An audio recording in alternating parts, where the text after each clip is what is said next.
quick shootout. We have a packed house online today. This webinar really has struck a chord with our investor and entrepreneur communities, and we are just delighted to have so many of you join us. It is going to be invaluable. My name is Megan Sneeman, and I'm the Venture Relations Manager at Stakeholders, and I have the opportunity to see entrepreneurs meet with founders every week and go through their pitch decks. Today, I am joined by Claire MacMillan. Claire has mastered the art of telling the story of a business through a compelling deck and engaging narrative. She has worked with hundreds of pitches, both on home soil and in San Francisco, from where she has recently returned. Claire will be taking us through her top tips on creating the perfect pitch deck in around 20 minutes this morning, and we will then open up for Q&A. So we will, of course, aim to get as many questions to her as possible. Please put your questions to Claire in the Q&A box on your screen, and I will pose them to Claire after her introduction and session. Then the second half of the webinar, after the Q&A, will feature 5 brave entrepreneurs who have kindly volunteered to have their pitch decks critiqued under glass. This will no doubt be incredibly valuable to see how even the smallest changes can make a huge difference. So without further ado, I'll now hand over to our guest for today. Claire, it is absolutely wonderful to have you join us. I know you have a lot to get through, so perhaps you could start by telling us a little bit more about your background and your journey to this point. Sure. Hi, thank you, Megan. Thanks everybody for tuning in. Great to be speaking to you here today. So as Megan said, I've been working with companies on their investor communication for about 15 years now. Companies of all different sizes and shapes, so from seed through Series A, B, C, D, etc., through to private equity-backed businesses at the point of exit, and IPOs, in fact, at the upper end of the range. In London here, before I moved to the US, my focus actually was more on the later stage market and on the kind of capital markets. But then when we moved to San Francisco in 2016, my husband, my kids and my husband, by the way, runs a fintech startup. So I also know what it's like from the inside out to be trying to raise money and to run out of money and to need more money and why is it taking so long to raise money, etc. So I do actually know what it feels like, you know, on a kind of personal level. So yeah, once we moved to San Francisco in 2016, I basically turned my attention to early stage companies because obviously San Francisco Valley is kind of the epicenter of venture. And, you know, I have worked with dozens and dozens of VCs and hundreds of early stage companies on their fundraisers. And then we moved back to London last summer. And of course, you know, this is what I continue to do. And I feel, you know, one of the reasons I volunteered to do this today is because I feel really quite passionately about helping UK companies to compete successfully on the global fundraising stage. You know, if you're not raising money, if you're failing to raise because you've got a bit of a crap product and you've perhaps not got a great team, then obviously that's not something I can really help you with. But if you're failing to raise money or struggling to raise money because you're not telling your story well, then as far as I'm concerned, that's a bit of a travesty. And that's obviously something that I can and really want to be able to help with. So in terms of what I do in my work as a pitch coach, I basically focus on the 2 aspects. So I don't just do the deck and not the delivery, or the delivery and not the deck. I do both, like both parts are obviously really, really important. And that approach is basically is quite sort of largely inspired by my time as a barrister. So I started my career here in London at the criminal bar, prosecuting and defending jury trials. Sorry, a small casualty of homeschooling's just walked in. Prosecuting and defending jury trials. And basically, you know, what I didn't realize then, but do now, is that criminal law is basically 2% law and 98% storytelling. And basically the person who tells the best story wins. My criminal law degree was, my law degree rather, was totally useless to me in terms of being a barrister. And you know what comes in the briefs is largely the same stuff, right? So you've got a big bundle of stuff tied up with white string if you're prosecuting, and a big bundle of the same stuff tied up with pink string if you're defending. But the story that you're telling, the story that you're weaving from those 2 things is obviously very different depending on whether you're prosecuting or defending. And that's basically what I do today. So first of all, I kind of start with the raw material. I get the deck right, I get the story right, work out what I'm including, work out what I'm excluding because it's noise, work out the best, most logical, compelling way to kind of unfold the story. And then, you know, that's the pitch deck part, but then obviously you've got to do a great job of actually telling it and engaging your audience. And obviously that's what I had to do as a barrister, you know, albeit engaging juries, but for, you know, days, not even, you know, not just 30 or 45 minutes. So I then work on the messaging and on the delivery side of things as well.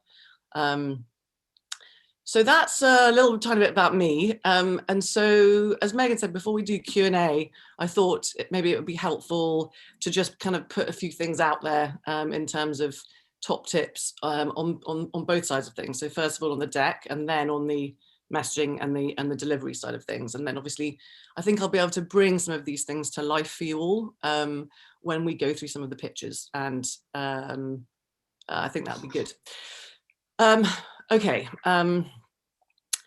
Actually, there's one other thing that I want to say before I start talking about this is that obviously the most important thing to do when you're pitching is to put yourself in the shoes of the person that you're pitching to, and to, you know, whether you're selling or pitching to an investor or whatever it might be, it's about focusing on the audience. And the audience that I'm talking about here today is basically the venture capital audience. So, yeah, when I was living in the US, I was working kind of largely with US companies, and I was doing quite a lot of Octopus Ventures, but out of New York. And then one day, the woman there, the partner there, said to me, you know, would I do one of their London-based companies? And I said, you know, sure, but what kind of deck am I creating? Like, am I creating a kind of London deck, or am I creating a Valley deck? And she said, a Valley deck, we're importing best practice, that's what we're doing. And I thought, yeah, that is what we need to do here, right? And I think the scene is kind of changing in the UK, which is brilliant. But I just wanted to kind of make it clear that that's the kind of audience that I'm coming at it from when I'm talking about how I go about building these things and what have you. Okay, so in terms of the deck, first of all, the first thing I think I would say is storytelling. So when I remember the first time I kind of heard that word in connection with pitching, I remember thinking to myself, God, it's such a naff Americanism of storytelling. And, you know, there's like a million articles on Medium about storytelling, you know. But I was completely wrong. And it is actually completely critical, super, super important. So, you know, pitch deck templates obviously give you a great checklist, and there are millions of them that you can find if you Google, obviously, but they basically are the science, okay? And they're not the art. Storytelling is the art, and obviously every story is different, so it needs to be kind of spun and woven in a sort of a different way. And what you need to do basically is wrap all of the ingredients of your investment proposition inside a superb kind of story wrapper, you know. And the storytelling thing, I can't emphasize that strongly enough. It's super, super important. So on those lines, I would actually start, as I'm sure you all do, start your pitch with your actual own founder story. You know, everybody's got one. They're usually quite good. They're not always brilliant. I've had a few where I've kind of gone, perhaps we won't start with that then in this instance. But on the whole, you know, they're really good. I mean, that's the reason, right, that you decided to start your business, because you saw something that you thought needed fixing, or, you know, or needed changing.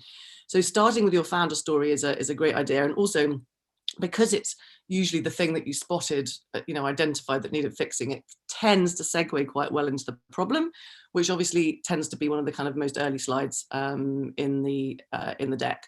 So I would, if you've got a good founder story, I would start with your founder story, but just, you know, make sure it's snappy. No one wants like your full bio and, you know, what you did for A-level and stuff. So we kind of make it snappy and then kind of get straight into the meat of it.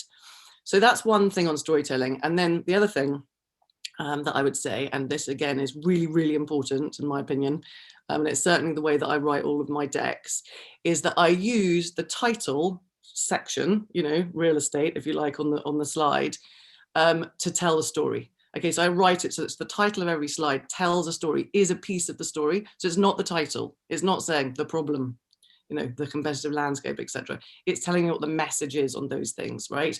And the idea, the reason that I do that is very simple, right? When a deck lands in your inbox, you know, and we all get them all the time, you know, the first thing you do is you double click it, you open it up, and then you go click, click, click, click, click, or swipe, swipe, swipe, swipe, swipe, all the way through to the end, kind of from beginning to end. And the reason that you do that is because you're desperately trying to get your head around the entirety of this proposition, right? What is this all about? Am I interested in this? What do they do? What do they even do?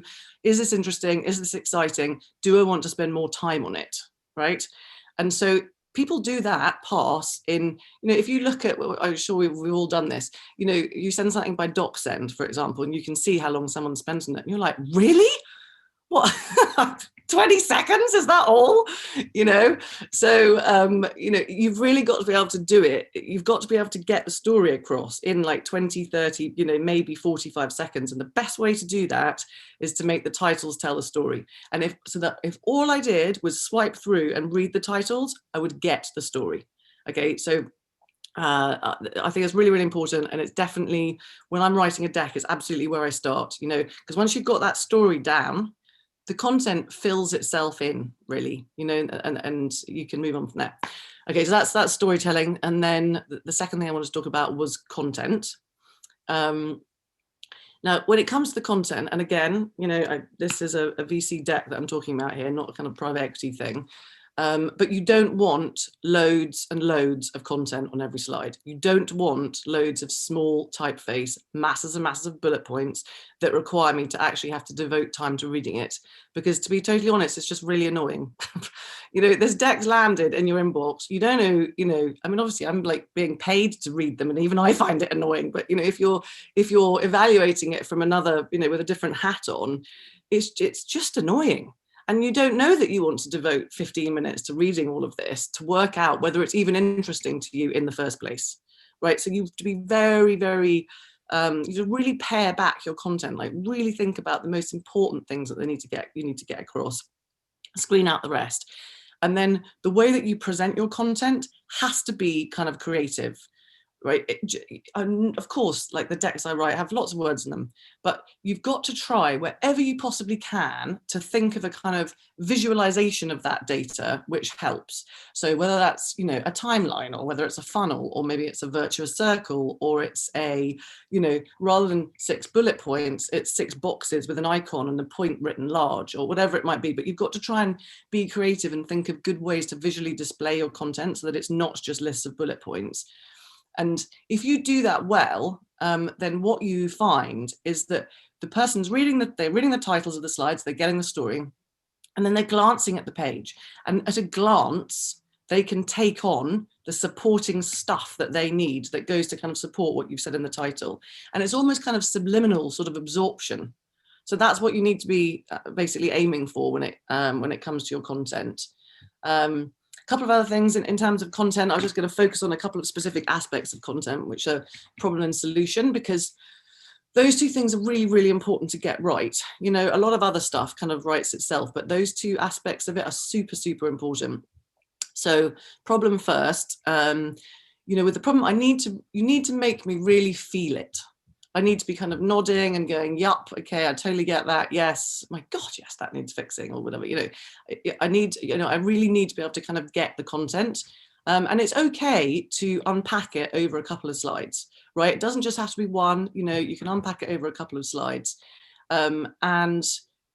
Equally, it doesn't just have to be, a problem. You don't always have to couch it as an actual problem. You could couch it as a shift in the landscape that's opening up a certain opportunity, or what have you. So don't get totally hung up about problem. It can be something other than that, but it's got to be opening up the opportunity that your solution deals with. So then actually coming on to and that actually then is why, of course, the founder story is quite often a good prelude to that, because you spotted the opportunity, and so that's where those things kind of segue quite well. And then when it comes to the solution, you need to make sure that what you're saying when you're describing your solution, that it really, really dovetails exactly with the problem. Now, I know that sounds really obvious, but it is amazing how often they don't quite. And if there's just a little bit of a mismatch, it totally throws you off. You're like, oh, so did I misunderstand? So I didn't quite. So it's got to like totally dovetail to the problem. And so when you get to the solution, I tend to the solution can quite often also be done quite well over a couple of slides. So I tend to call the first slide the ta-da slide. So you've gone, oh, there's dreadful situations, desperately needs fixing. Ta-da! You know, here I am with my solution. And so the ta-da slide, I will quite often write in words, right? Not millions of words, not marketing speak, not some strap line that would sound really great on your website or what have you, right? But actual, just simple, plain words, simple sentences. Don't use 55 if 5 will do, right? And just say what you actually do, you know, in a way that, you know, your neighbor's 12-year-old kid could get it. You know, it needs to be just simple and straightforward so that I'm kind of going, right. And of course I want more, right? But that's okay because we've got more slides. So don't try and jam pack everything. And then usually often the second solution slide, it might not come immediately there. You might go off into traction or you might go off into something else at this point, but the second solution slide is quite often done well as some kind of diagram. So particularly if you've got a sort of, you know, maybe a consumer proposition, you know, to show me what the customer journey is can be quite useful. So you're basically telling me the same thing twice, but once in words and then the second time in pictures. And that's quite a useful way to kind of get things to sink in. So those two things, as we all know, tend usually to kind of come first in a pitch deck. I mean, and there's a reason that it's done in that order because it just sort of works. So I wouldn't go messing with it unless you think you've got a really good reason to do so. And then, you know, the stuff that comes after that, you know, there are certain key ingredients that you need to have in there, but you can mix them up, right? So if you've got really awesome traction and you're really early stage, get that right in there, you know. So sometimes amazing because you sort of tend to associate traction with numbers and that sort of tends to come towards the back end of the deck. And there's often I get there, I'm like, oh my God, you've been going for 6 months and you've already achieved this, and oh my God, you need to tell me that earlier, you know, because there's a risk I might not have gotten there, but you know, the validation that brings obviously is gigantic. So the order of the things can be kind of, you know, and we'll see this actually when we start to go through some of the decks. You know, in some instances, the competitive differentiation that you have is massively important. And so that might indicate that kind of some kind of competitive landscape or something like that needs to come a bit earlier. So don't be afraid to kind of play with the order of the rest of the slides and just work out basically what best suits your, you know, your story and how you want to tell your story. Okay, so then there were just two other things I was going to say on the deck before I move on to delivery. One is that the deck, whilst obviously super important and quite often the thing that will help you to get the meeting. I mean, I know that people don't always want to send them and, you know, what have you, but the deck obviously, as we all know, is really important, but it is only, you know, one part of the process. And it's, you know, yes, you need to absolutely get that right, but you know, doing a really good job of telling the story face to face when you get there is super important too. And I think sometimes people, like, decks become like living, breathing things that people constantly sort of tending to, and you know, like a bonsai tree, trimming it and this, that, and the other, and just fiddling with it, fiddle. You know, try and kind of get it down, work out what the story is, and then just be happy with that. Right, because once you've got it, it can support you in, you know, all sorts of different ways. So the deck obviously is very important, but it's not the only thing. The covering email that you write that goes with the deck is also really important. And as an investor pointed out to me the other day, depending on how warm your intro is to the investor, then so arguably is what you write in a subject bar. Because, you know, there arrives the email and do you open the email, and then once you open the email, do you open the deck? And so, you know, you've got those other things too, which, you know, the covering email, I think often is kind of overlooked, and it's really important. I think the best way to think about what to put in there, I saw a brilliant thing actually recently from Dan Glazer at Wilson Sonsini. It was so American. I'll have to get it, but it was brilliant. But basically what I think of when I think of the covering email is basically the executive summary. You've got to say what you do. You've got to say like why the market is so kind of hot and exciting right now. You know, maybe it's important to point out kind of differentiator. If you've got great traction, 100% put that in there. You know, they're the sort of key kind of ingredients. So that's one thing. And then the very last thing is how many decks do you have? And it's just amazing how much chat there is in this subject. I just really, in my opinion, if you've got a really good one, you just need one. You know, people, I think, tie themselves up in knots, creating the teaser deck and then like the main deck and then the long deck and what have you. I was doing some event thing and SF right before COVID hit last year. And, you know, one of the entrepreneurs there was saying, well, what I have is like a really long sort of 25 pager. And she shared it and it was like millions of bullet points. I mean, it was totally made to be read, which I pointed out. And she was like, well, yes, I mean, that's the point. So I send it in advance and everyone can read it. And then, you know, that means that when I get into the pitch, I can really be sort of talking because they're already familiar with the story. And I'm like, well, that's fine, as long as you think they're going to be bothered to read it before you get there. And I would never assume that anyone would be. Plus, do you really want to put that much information out there in the public domain? I mean, I wouldn't.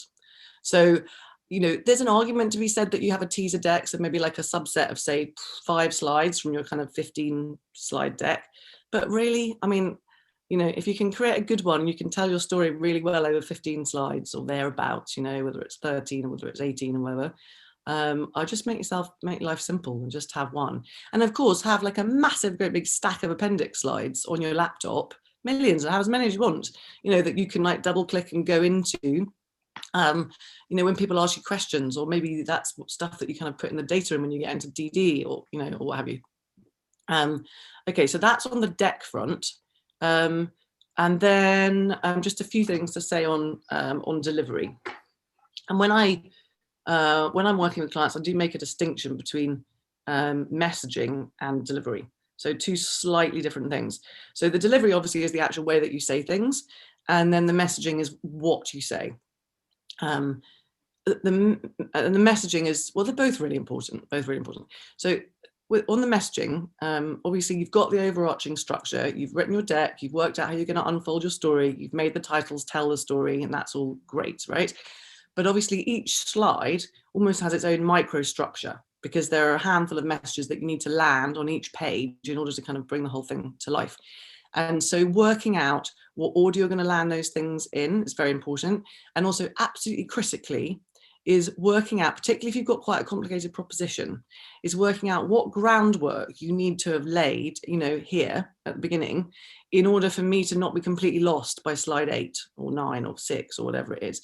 Really, really important. Think about your audience. Put yourself in the shoes of someone who doesn't understand this, right? Doesn't know this. Like, what orders you need to unfold things in, and what you have to, you know, what messages do you have to really, really knock home in the earlier slides in order for people to stay on track and engage with you? Because you know what it's like, you know, you're like going with it and it's all good, and then suddenly you're like, oh, I don't know quite, what's that? Oh no. And then before you know it, you're like, oh God, and you're sort of hanging on by your fingernails for a few minutes thinking, it's okay, I can maybe get this back, and then you just give up. And obviously you don't want that to happen, so you need to make sure that you kind of lay the groundwork early on. Right, so that's messaging. And then okay, just 2 things on delivery. You know, when it comes to delivery style, obviously you need energy, you need to be upbeat, you need to use good intonation, you know, you need to pause and do all of those things. But equally, you can't completely transform yourself into someone that you're not. I mean, you know, most entrepreneurs are super passionate about their businesses, and so that kind of does come across, which is great. You need to harness that, but you don't try and be somebody you're not, and never, ever, ever, ever act like you're on Dragon's Den. I had one of those. In fact, it was I was saying earlier about Octopus Ventures in New York, and they put me in touch with this company in London, and I was coming over anyway, so I actually kind of met them in person, and they really desperately just wanted to pitch me, you know, straight off the bat. Like, okay, fine. And there were 2 of them, and that kind of made it worse. But you know, one of them was like, you know, hi, I'm Lucy. Hi, I'm Sarah, and we're here today to present. It was awful. It was. I'll never forget it. So, you know, never ever ever do any kind of Dragon's Den thing. And the last thing I'll leave you with is that I think when it comes to delivery, the most important word to kind of bear in mind and to have kind of swimming around your mind is communication. Okay, so it's not talking at, it's not presenting to, it's communicating with. And I think if you can hold on to that and bear that in mind, that should really help you. It's all about retaining the engagement. And obviously that is really hard, very, very hard over Zoom. But, you know, you need to kind of read the signs, you know. And then if you see somebody drifting off or a bit of a wrinkled brow, whatever, don't just press on, right? Stop, reiterate, say it again in a slightly different way. You know, whatever you need to do to kind of hold on to them and keep the engagement. Okay, phew. Uh, I felt like I had lots to say, but that was kind of, you know, what I had to say in terms of my tips and what have you. So I don't know if you want to ask some questions before we get into, you know, me going through some of the decks. Absolutely. Thanks, Claire. Such incredible tips. I'm sure everyone was writing furiously, but for those who didn't, this is recorded and it will be available on the stakeholder site. We had a question come through about a business having multiple founders. So when it comes to that initial slide about a founder story, if there were multiple founders that came together and their stories culminated in their business proposition, how would you sort of manage that? Okay, so when you've got multiple founders and they've all, you know, they've all come together, how do you do that? I think, well, a couple of things. On the whole, I would suggest, particularly at the first meeting, that it's only one person that comes forward to pitch. It's, I think, in terms of like the venture, I mean, obviously it's completely different in the private equity world, but I think in terms of the venture thing, I don't think I've ever had a situation where it was more, even, I mean, obviously they're very, very often co-founders, but I think I've only ever had one situation where they were both on there together. So, you know, that's one thing I would say. You definitely, if you're going to have more than one person, you definitely don't want more than two, right? In which case, you know, I think basically what you need to do kind of in that instance is you both just introduce yourself kind of in the normal way and perhaps talk about, you know, how it is that you met, because an idea would have sort of coalesced between you, you know, so perhaps you kind of do a little bit of background about, you know, one of you does a little bit of background about yourselves and, you know, things that you were thinking about and things that you're interested in. And then I met, you know, and then together. And so the other one then basically picks it up and kind of runs with it. Perhaps that's the best way to do it. Okay. Thanks, Claire. We've got quite a few questions that have come in, which is great. So, what is the difference between a London deck and a Valley deck? Okay, I thought that might spawn that question.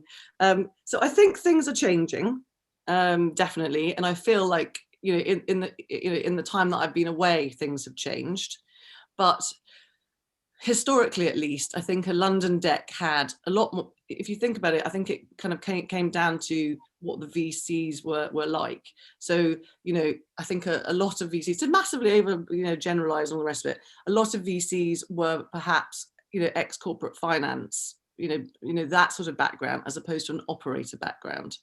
And as a result, you know, want a lot more on the numbers and a lot more on the kind of projections and, you know, maybe even mention of the word EBITDA, for example, right? Whereas, you know, that would just, I mean, it's like a dirty word, you know, in the Valley. So I think the difference is density and maybe the you know, UK, old school UK wanting kind of, or accepting, being more accepting of lots of words and lots of numbers and wanting projections, whereas the US guys just being much more big picture, big idea, just give it to me straight. I haven't got time for all of this. And I think that it's a complete load of rubbish to do 5-year out projections when you're raising your first round of money, because we all know it's complete bullshit, basically. So that's what I would say is the difference. Okay, very interesting. Thank you. In what ways would pitching to private equity, a private equity audience, differ from the VC one you've described? Well, they're very different. They're super different. So the private equity stuff that I work on, there's pretty much always an advisor involved.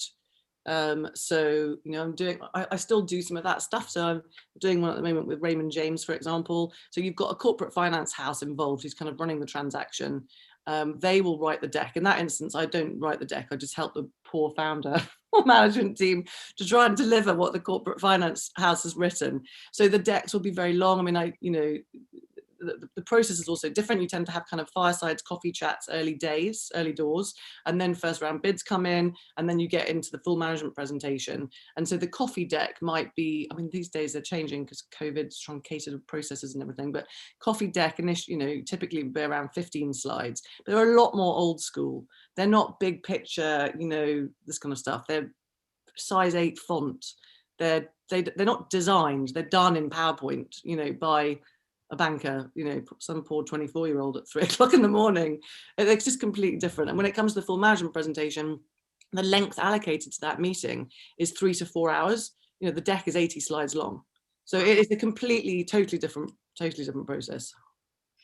Do you think that the sort of private equity is moving more to wanting that big picture sort of VC kind of deck approach? Well, it's interesting that you say that. I think that they are still too dyed in the wool. But what I do think is that I definitely think things are changing. And I definitely think that COVID has kind of accelerated that, because a lot of processes now are very truncated. Particularly sort of back end of last year, like the market was like super, super hot, and the coffee would basically kind of be the only thing that ever happened. And so that the full management presentation wouldn't happen. The other thing I'd say about the full management presentation is that basically everybody always hates it. The management team hate it, because you have to sort of put, it's not just the CEO and the CFO, it's the people. The last one of these that I did, which then turned into an IPO actually, was Biffa, which obviously is the rubbish people, the recycling and everything. And so you had people that had started off their career actually like as dustmen, who'd risen up through the ranks to run kind of divisions, and suddenly they're being rolled out in front of like private equity guys. They hate it, they're terrified, they don't like it. The private equity guys I know can't stand it, because who wants to be sitting in a room for 3 to 4 hours listening to people kind of drone on? And obviously that's incredibly hard to manage via Zoom. So I think things are changing, but they're still miles off venture. Okay, brilliant. We've had quite a few questions actually come in around it. So, could we follow the exact same advice you've given us today and apply that for a deck aimed at angels? And how would you have to change your intent and storytelling when you're pitching to either PE versus angels or others? Or is there a way to kind of hone in what you've shared today and use that across the board? Well, I mean, in terms of angel networks in this country, I don't know how. I mean, in the US, there's just generally one form of deck that's kind of expected and accepted, and that is the thing that I've just been sort of talking about, whether it's for angel money or whether it's for venture. Private equity again would be different. It's just a later stage thing. It's just a different thing. But look, my view is that the reason that the venture industry has kind of evolved how it has in the US and has become such a huge thing that it is, and the reason that there's such a sort of standard way to do the decks is because it's the best way.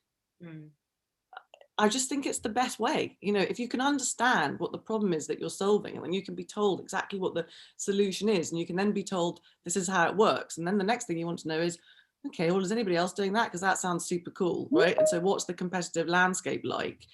How are you going to out execute? Okay, that's a great idea, but what's your go-to-market? Because, you can have a brilliant idea, but if you screw up the go-to-market, you're going to be nowhere. It's just, to me, it just makes sense, but equally, if you're pitching to kind of say an angel network in this country, they probably have guidelines perhaps on what it is that they want to see and kind of what it is that needs to be in there. But I would stand firm and tell your story in the sort of VC way. I think it's the best way to do it. Okay, thank you. Claire, what is your best way to wrap up a pitch? Oh, I got asked this yesterday actually. I mean, look, let's face it, what you hope is that it's become like super, super interactive, and and that it's sort of, you've dissolved almost a bit into kind of conversation. If it hasn't, and you've got to wrap it up, then, and I did actually, there was one instance where I got to go with one of my clients to pitches, and we went into like Google Ventures and Sequoia and SoftBank. It was it's a story I'll have to tell any of you ever meet over a glass of wine one time, but it was an amazing experience. And most of those, particularly with the really good VCs, it was hugely interactive because their minds were really fast. They're like, yeah, I get it. And they're really engaged, and they're kind of, but there were a couple who sat there literally saying nothing. And it was an eye-opener to me that you need to, in that instance, you need to have thought about what it is you are going to say, because otherwise it's really awkward. And so I think, there's potentially a couple of different ways. You obviously, you can ask if they've got any questions. Maybe you immediately want to ask them about their fund, perhaps the sorts of things that they've looked at. Have they looked at anything else like this in your space? I mean, I think that can be quite a good sort of thing, particularly if they've just sat there and said nothing for the last kind of 45 minutes. it's actually quite nice, I think, to turn it a bit back on them and ask them, you know, a few questions. Maybe you might want to, depending on what your product is, you might want to say, look, you know, I'd love to kind of give you more detail. You know, if you'd like to have a product demo, I can absolutely set that up. You know, it depends really what your business does, but it's a good point to raise because you should definitely think about it in advance. Okay. You talked about ideally only having one deck. There are a couple of questions that have come in about the audience you're presenting to. So if you have strategic investors who understand your business and proposition, and you might have financial investors who want more on the opportunity and background because they understand the numbers, should you tailor your deck then to your audience, or just again try and keep it as one deck? Okay, so that's a good question. In the when I'm working with in the private equity world, so you know, it's obviously it's a private equity backed business right now, but you know, when that private equity house is looking to exit, they could be, you know, some strategics, trade buyers, or other PE houses. Just like you just said, obviously the strategics, you know, understand, obviously, you know, they work in the industry themselves, so you know, they understand the market, they understand, you know, they've got more of that kind of background, and so they're looking at the thing through a slightly different lens. But nonetheless, we tend to always use the same presentation, and you tailor in your voiceover. So I've never had, I mean, I've worked on masses of these private equity things, and I've never had a situation where we've had two decks. One that I've just been doing very recently, we're just only at the coffee stage right now. And for that, what we've done is one deck that was probably about, I think it's about 20 slides long, aimed more at the private equity audience, that kind of went through the whole thing, explained what the business did, and sort of went through the whole thing. And then another one where, because the reason that a strategic might be wanting to buy this particular company that I'm talking about is its technology platform. So, and then, so in the one that was aimed at strategics, we had the first same 13 slides, right, which kind of set it up at as a sort of high level. But then rather than going into all of the growth section, because the strategic wasn't buying it for its growth, right? A private equity house would be, or private equity house might be looking to kind of bolt it in with another business that's not portfolio. Private equity house is very interested in what the CEO sees as the growth opportunities, because that's what's going to drive it. But a strategic might not be buying it for that reason. And in this instance, that they wouldn't, they were looking at the technology. So we did the first 13 slides to set it up, and then we went straight into a product demo. So, you know, I suppose it depends. The most important thing to do is to put yourself in the shoes of the person that you're presenting to, and to work out what it is that they need to know to do what you want them to do, which is invest in business, buy your business, whatever it might be. And so if you feel that you need to kind of tailor it, then, you know, you absolutely should, if you want to be able to show like perhaps some of the synergies or how the businesses would kind of slot together. You know, if it's a really important pitch, then it's worth taking the time. Yeah, I like what you said there. So you try and have the same deck, but it's about delivering your message for the audience and verbally making your points that are important for that audience, and perhaps expanding on different areas based on their knowledge and where they sit. Yeah, exactly. And obviously not even all strategics are created equal. You know, you might have one that's a bit more this and one that's a bit more that. You know, you've got to think about why they might be looking to buy your business or put an investment in it.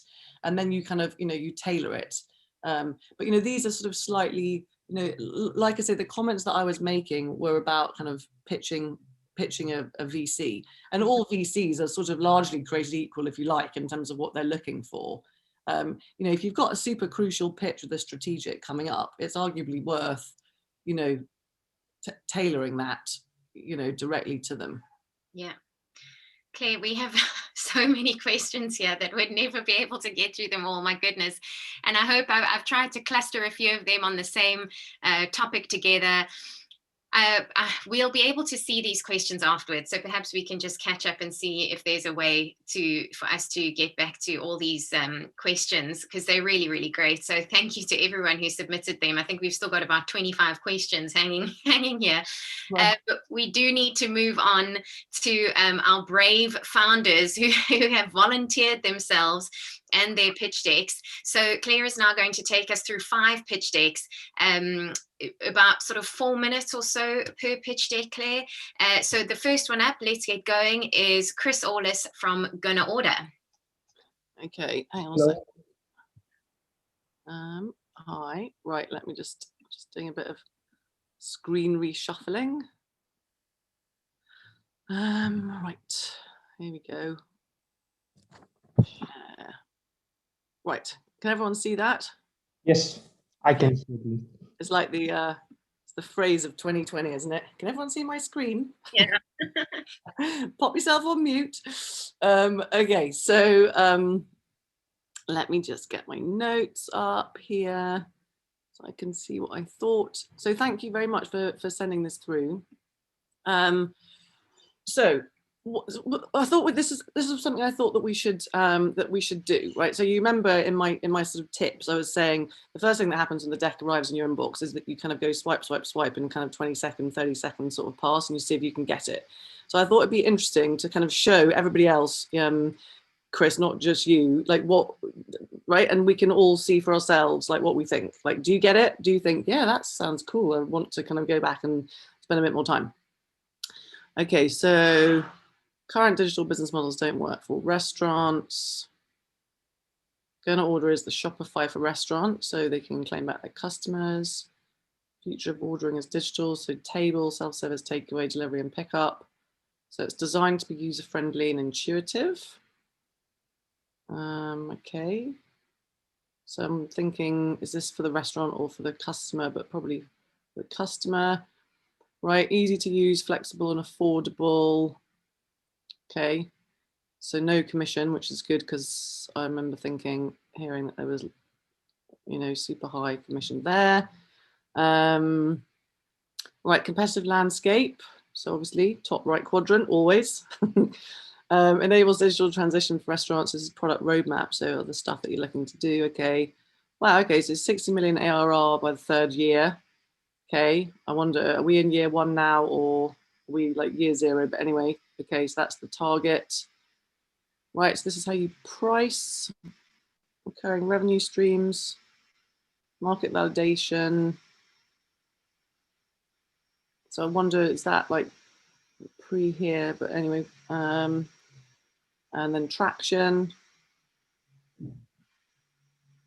Okay, partnerships, bootstrap investments. Okay, so that's what you put in to date. This is what you're looking to raise, and then that's your team.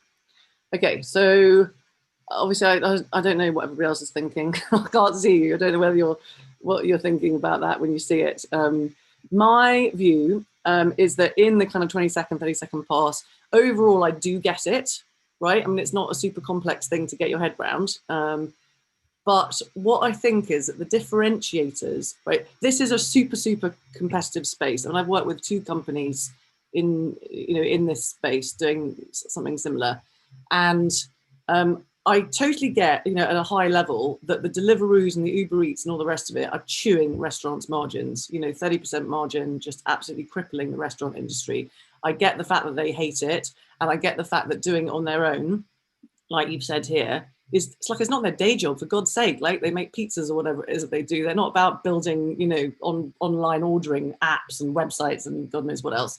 So I totally get all of that, but I'm also aware of the fact, that there are other players in the space who do, I think, something similar to you, the kind of self-service model. So, I mean, obviously you put some of them here on your competitive landscape, like My Menu and one I worked with years ago now, I don't even know if they're still going, it was called Go Parrot. And so I'm aware that there are others kind of in the space. And what I don't get, what I don't feel is spelled out for me anywhere is the differentiator between you. I get the differentiator between you and a restaurant doing it itself and the differentiator between you and a Deliveroo, but I don't get the differentiator between you and everybody else in the space, right?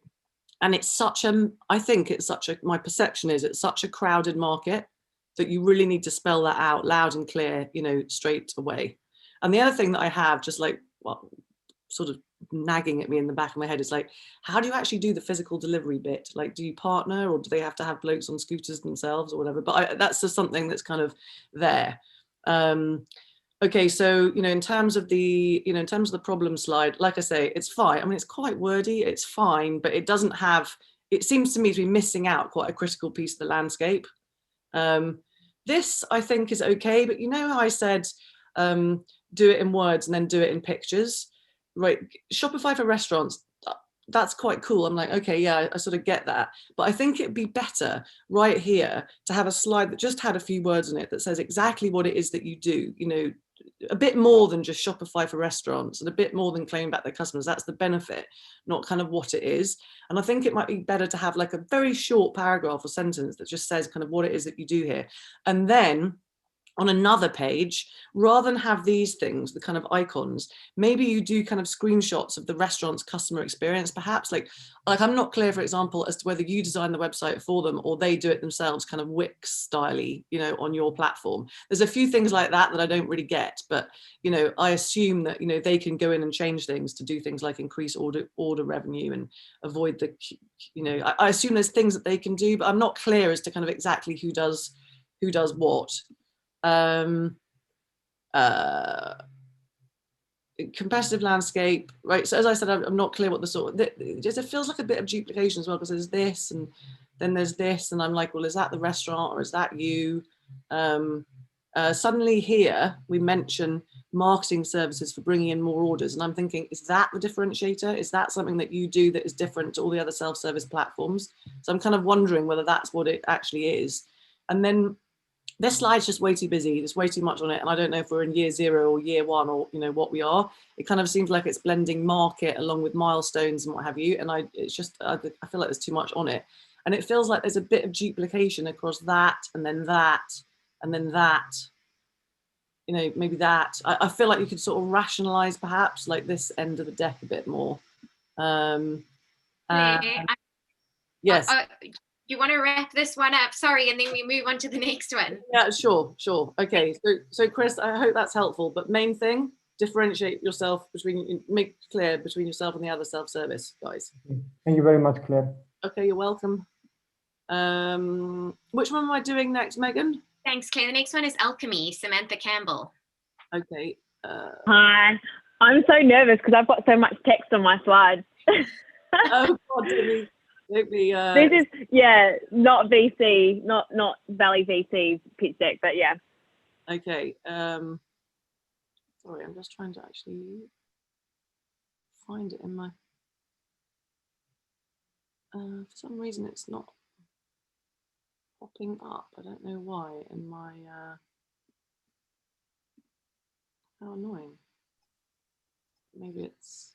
Should we see if we can get it on our side? In the meantime, should we move on then to New Unlimited? Sorry, Sammy. Let's go to New Unlimited with Tim, and I'll see if I can get Alchemy. Okay, hang on a minute. I think it's just that it's.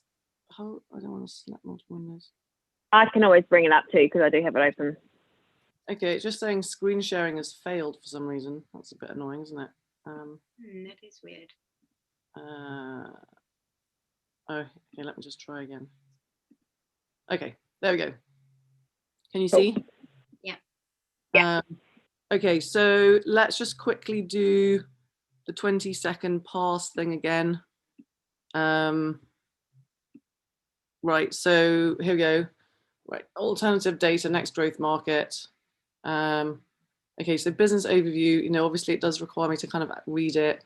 Market opportunity, you know, market challenges, solution, platform, traction, business model, plans, right? So, you know, totally taking the point, you know, that horses for courses, and perhaps it was for a different audience and what have you. I totally understand that. But as you can see, you know, it is really hard. I hope everyone can see that it is really hard to get the story here. Like when I took the time to read it and to go through, I thought, wow, this is really cool. But I had to like actually sort of take the time and devote the time really reading like kind of, you know, every word almost in order to get what it's about. And obviously, like I said in my talk, I don't want to, maybe I can't be bothered. You know, even if it's made as a sort of teaser deck that's made to be read, it's kind of still working on the assumption that I can be bothered. Right. And I think you've got a really good story that you could tell in a much better way. So, you know, when I went back through it and I looked at it in more detail, I was like, okay, well, actually, like most of the key ingredients are here. You do have the problem. You explain it in the market challenges. You do have the solution in words. You do then have the solution in pictures, albeit that the pictures are not good ones. The diagrams are brilliant, but I don't, they're too sort of dense and complicated. You do have the traction slides, you've got the business model in there, you know, you make some really good points in your why now slide. So there's a lot of really good ingredients in there, but it's so dense, it's so wordy, everything just hits me, right? And then, like I said, it's the same with the, you know, with the diagrams, like they're, you know, like, that's just not a good diagram. You know, I think it's about sort of putting yourself in the shoes of, you know, I'm not a customer, right? I don't necessarily need all the kind of super technical stuff behind it. I just need a visualization of like the marketplace and who the participants are and where you sit, right? You know, so I think basically ingredients are there, but you need to kind of repackage it, try and tell a story, inject more simplicity, more clarity into every slide.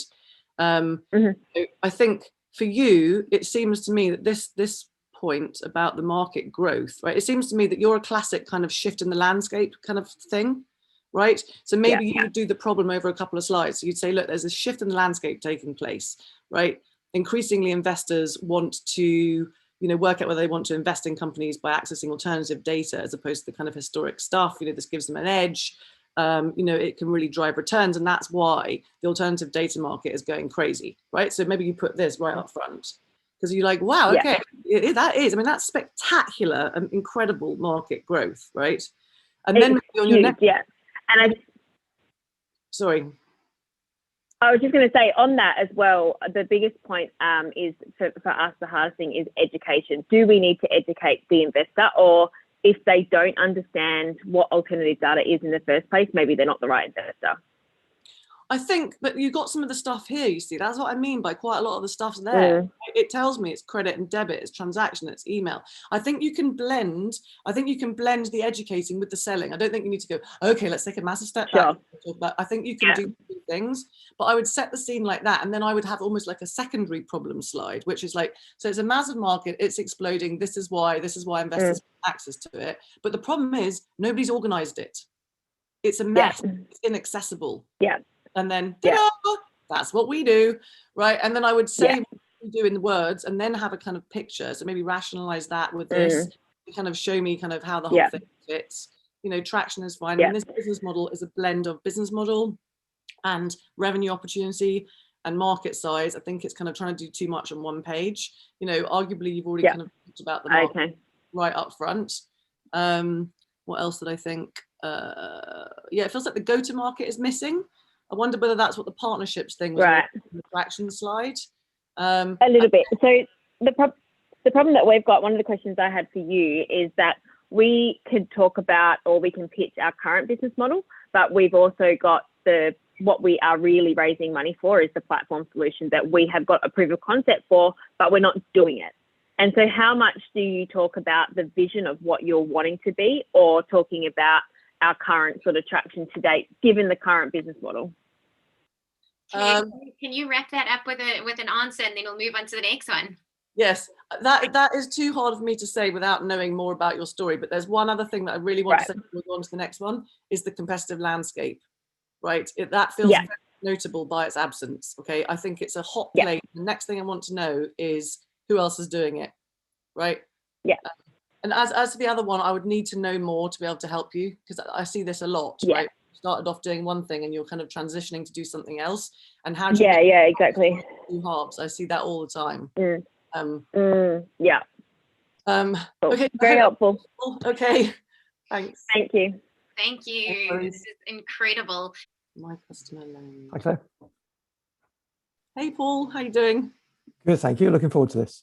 Okay. Okay, so let's just quickly do the pass-through thing so that everyone can see. Okay, so B2B firms are part of the experience economy, how services delivered matters. Client listening is fit for purpose.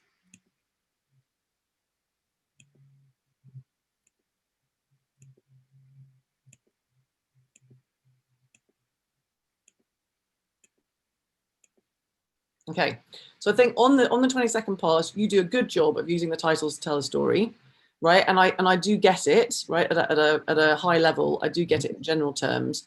But my comment would be the same as I think was to Gunnar Order, which is that I think this is a crowded landscape. You know, I've done, you know, a couple of things in this, one actually very recently, It's a crowded landscape, and what I don't get is how you're different. Okay, I don't get whether it's all the written word or whether it's a blend of the written word and the spoken word. When you use the term, whilst I like it in some levels, you know, when you use the term client listening, it makes me think very much of kind of listening. It makes me think of customer contact centers, of call centers. It makes me think of that kind of thing. Yeah. And so these problem slides, I just think they're too high level, right? They feel a bit boring and a bit generic. Yeah. You know, I've read lots of decks that have kind of started like this. You know, it is a really broad market. You know, there's loads of kind of customer contact data out there to analyze, whether it's calls or whether it's Zooms, whether it's face-to-face, whether it's kind of written documents. And there's lots of different purposes to analyze it for. So whether it's uncovering a bad customer service so you can train the agent better, or whether it's like for regulatory purposes, so you've got a record in case of mis-selling or whatever it might be. So I feel like this is too high level and too generic, and that you need to kind of narrow it down. And then when you get onto the solution, obviously, like I said, make sure you dovetail that really tightly with the actual problem. Yeah. And just, you know, when I glance at these things around the circle, I sort of, part of me is wondering, like, can these be things that are really done at scale, like the interviews? Are they not things that, you know, I suppose it's about ingesting the data after. Yeah, that's right. Place. Yeah. Yeah, we're not doing the interviewing, we're just sucking it in, because normally it sits in isolation in separate PDFs. We're bringing it all into one place. Yes, and so you don't do the spoken word as well. You just do the written word. Not yet. It's on the roadmap, but okay. That'll come sort of post investment. Okay, fine. So I think that could be, you know, that could be clear, like the sector, the focus, the purpose, and the actual kind of what you do, right? So this, I think, would be another good example of, you know, doing your solution slide over a couple. So you've got one that says what you do in words, right? Just tell me it, simple plain words. Yep. And then another one that kind of, you know, gives me a bit of an insight, which, you know, this does, right? Gives me a bit of an insight into kind of how it looks. And then the competitive landscape, just the final thing before, where is the competitive landscape? Here, isn't it? Yeah. You know, again, like I look at this and I know that it's a crowded place, and I find it hard to believe that these are the only people, right, that operate there. And so then I'm thinking, you know, do you need to divide it into the written word and the spoken word, perhaps? And, you know, suddenly like the DIY research and surveys and review things feels like a slightly maybe odd way to divide it up, because it doesn't seem to mirror how you divide it up here. So we've got surveys, but we've got interviews and stuff. And I just was like, and I just think it feels hard to accept that there's only like these people playing in this market. Yeah, so I think it's a combination of dividing up how the problem's currently being solved, because actually within the B2B market, there's far, far less players. Everyone's in the B2C. Actually, amongst professional business services firms, most are doing sort of DIY plus a little bit of outsourced, and then having to aggregate it all themselves or not be able to do it. So it's a partly reflection of the specific area we're focusing on. But obviously that's not come through clearer up the front to make that sort of the believable picture. Yes. Okay, so I think I can see Megan. I think it needs I popped down as your little timer over here. Okay, it was nice to meet you, Paul. All right, Claire. Thanks, Claire. Thank you. Thank you so much. Last one, we have Glycanage, Nicolina.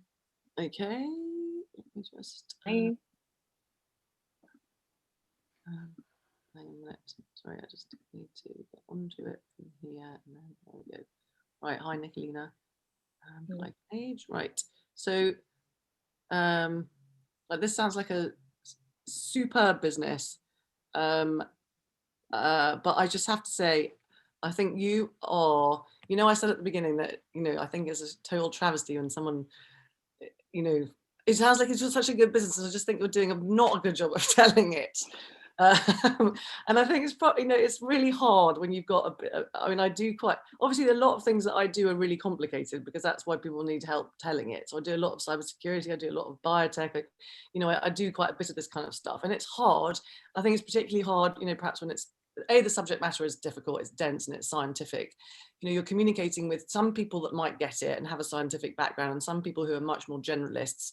It's difficult to work out kind of where to pitch it, you know, so that you don't dumb it down, but on the other hand, people are able to access it. It's a hard job, you know, it's a hard job that you have. And particularly I think if you're someone with a scientific kind of background, it makes it even harder, you know. And I think the scientific community in particular, you know, needs to, you know, it's sort of about getting every kind of bit of detail down, and in some respects that kind of gets in the way of the story, and like accuracy above all else is the most prized thing. Whereas actually if you can tell a good story, you know, it doesn't mean you don't have to be accurate. It's just that I don't necessarily need to know everything, because it just kind of confuses me. So if we have a bit of a look here, just a very quick flick through, right? So GPS for healthy aging. You know, there's just a lot of words on this. It's difficult. You're trying, you know, with this green box, but it's difficult. Then here, quite a lot of words. And then this, I appreciate this is a quote, but it's a lot of words.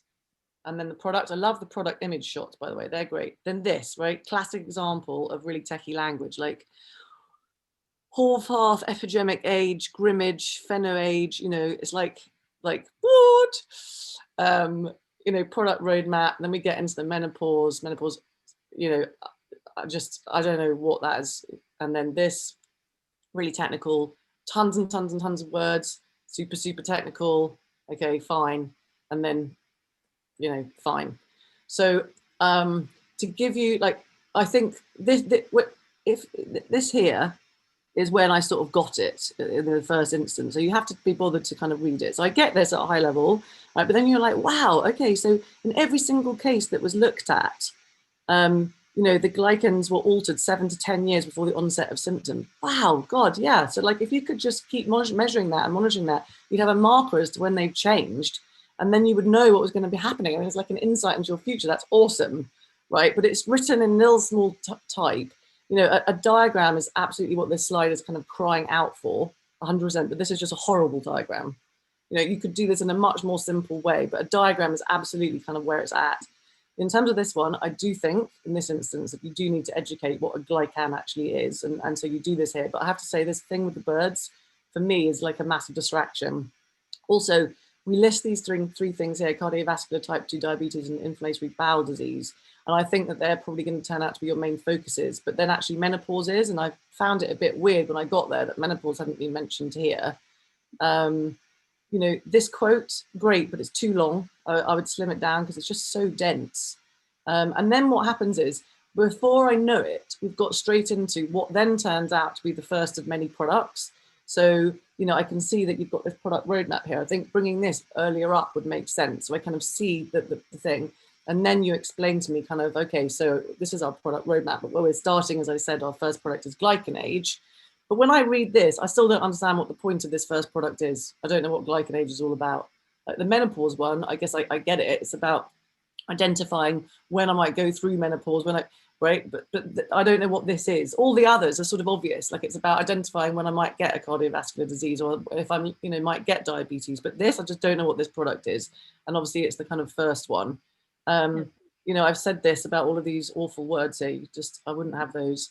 But again, the product imagery, I really love. You know, you've obviously traction's kind of jumped up, and I'm interested to know why, but obviously that'd be part of your voiceover. And then suddenly I'm kind of into menopause, and I'm a bit like, oh, where that seems like it's come out of left field a bit. And there's just too many words, right? It's just way too wordy.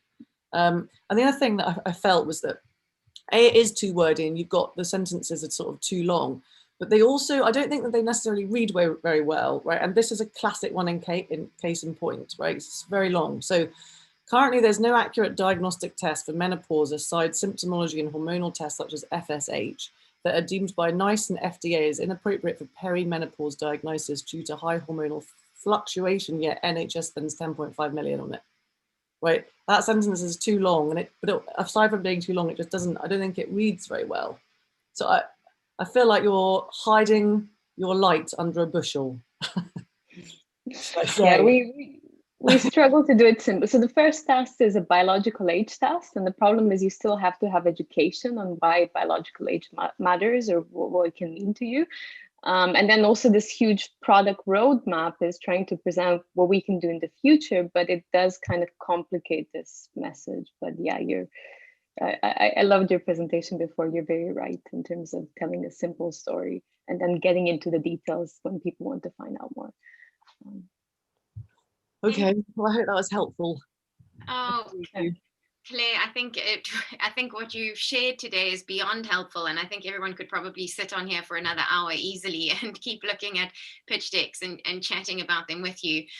Before we end today's event, I'd love to run 2 short polls quickly. The first is for our entrepreneurs online. We look for companies with commercial traction, previous investment, defensibility, take businesses with potential. So if you have a business like that, you're a founder, we'd love to know if you're currently raising funds, and if stakeholders can help you. We've got a really great process we work through with you to see if the fit is right for both of us. So please do indicate if you've got a business that you're looking for funding. There are 3 questions, 2 questions there, sorry. No, 3. Are you currently looking for funding? If so, how much you're looking to raise? And would you like a call from stakeholders to discuss a fundraise? So please just take your time to answer those 3 questions quickly. Thank you to everyone who is putting in their answers. They're coming in fast and furious. And then I do have a second quick poll before we end off. I'm just going to leave that one open. There are a couple more coming in. Still more coming in. Our second poll is actually for our investors. So if there are investors online, please hang on just for a couple more minutes. We've got a poll that we want to launch for you as well. Right, I think we can close down that entrepreneurs poll. Thank you. So our poll for our investors, you've seen 5 decks here today, briefly today. They're all on the stakeholders platform. Some of them are deals that you can invest directly in, some are bulletins at this point. But if anything caught your eye, please do let us know via this poll and we'll be in touch for further details. So there are 2 questions. Which of the businesses showcased today would you like to receive more information on? And then what is your typical investment amount into any one business? This obviously is only for the stakeholders team, and we won't be sharing that information publicly, but please do cast your votes there. It gives us a really good indication of who's online and our investors as well who are registered with us. So I'll leave that open for a few more minutes while those votes are coming in. Brilliant, Helen. I think that's it. Yeah, excellent.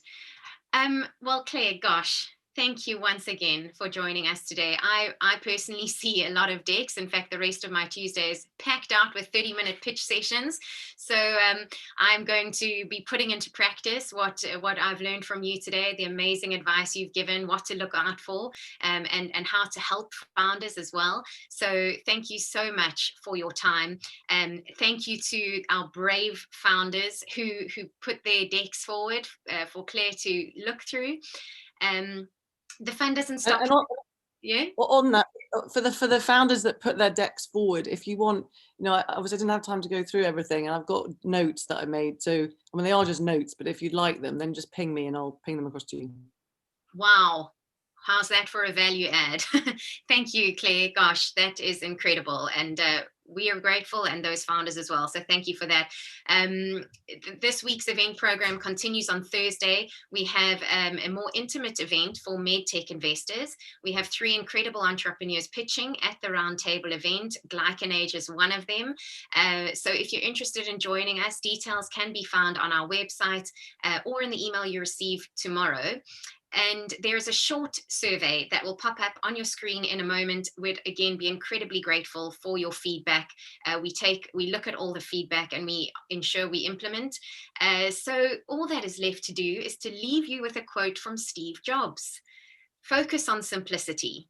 Simple can be harder than complex. You have to work hard to get your thinking clean and to make it simple. But it's worth it in the end, because once you get there, you can move mountains. Thank you.